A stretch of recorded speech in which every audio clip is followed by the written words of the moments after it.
700. Let's start with the escalation of the war in the Middle East overnight, with the news that Americans have bombed 3 installations which are reckoned to be part of Iran's nuclear infrastructure. Blair, just starting with you, the Prime Minister has issued a statement on this.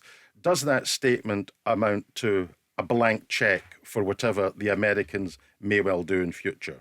No, I don't think it does. The UK government, the Prime Minister, Foreign Secretary have spent recent weeks and days urging de-escalation and trying to work for a diplomatic solution to this, while also recognising that the objective here is to prevent Iran from getting nuclear weapons, because that would be deeply destabilising and dangerous for the whole region and the whole world.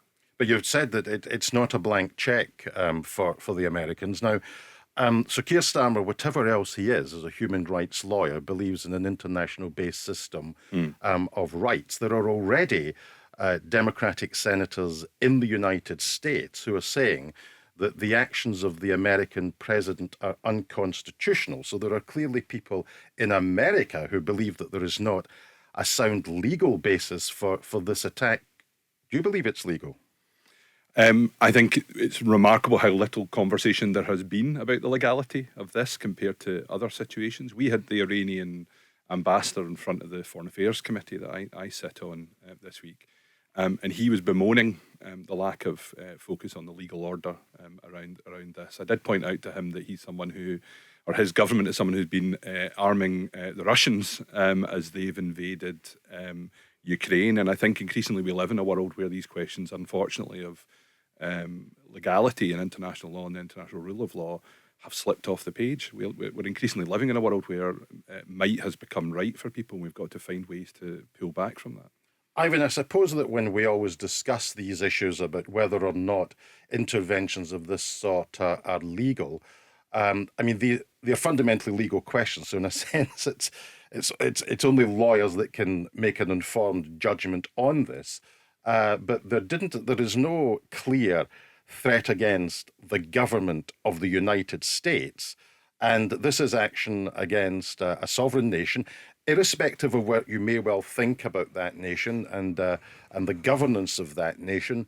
So one would have to say, would one not, as a minimum, there is an argument here about whether this is legal or not. Yeah, absolutely. It's hugely misguided. It's absolutely the wrong thing to do. We watch with interest what the UK government are saying on this, but I think it's very important to stress those points about calling for negotiations is the only way through this, and diplomacy is the only way through this, and I'm glad to hear that. The UK government, I know, sent assets to the region. We need to be very clear about the reason for that, and we absolutely shouldn't be anywhere near this conflict. We shouldn't be protecting Israel in this situation. It's a very, very dangerous situation, and we'll maybe talk some more about the political, economic, and indeed security aspects and dangers in this situation.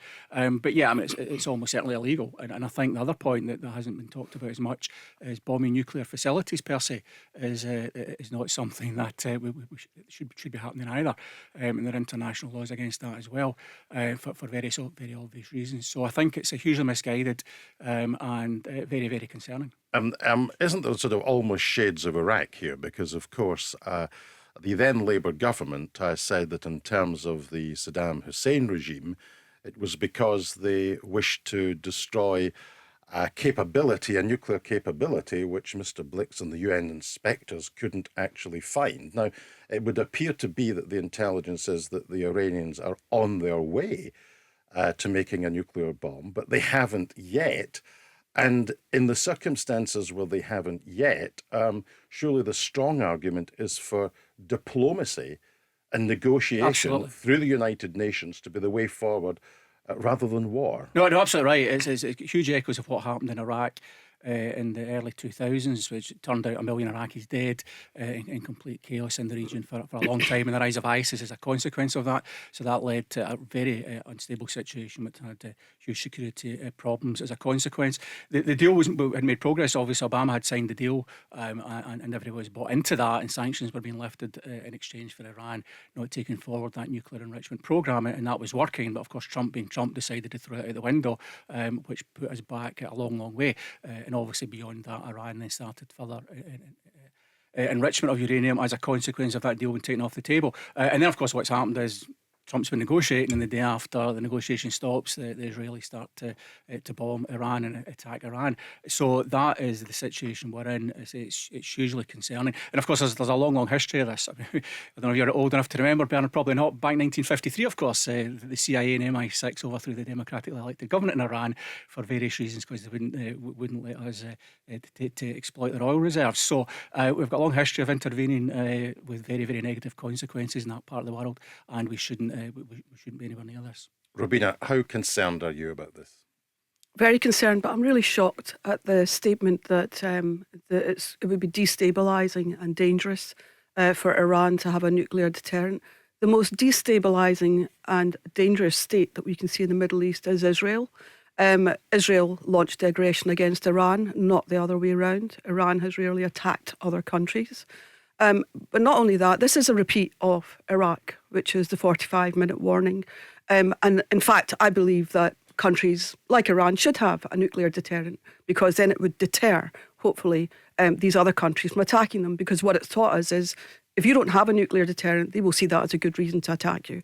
And I think that's very much the case. There's been a complete flouting. There's a rogue state called Israel because it's flouting international law. We've seen the genocide of Gaza. And anyone that sits there and thinks, oh, well, this is just all about... No.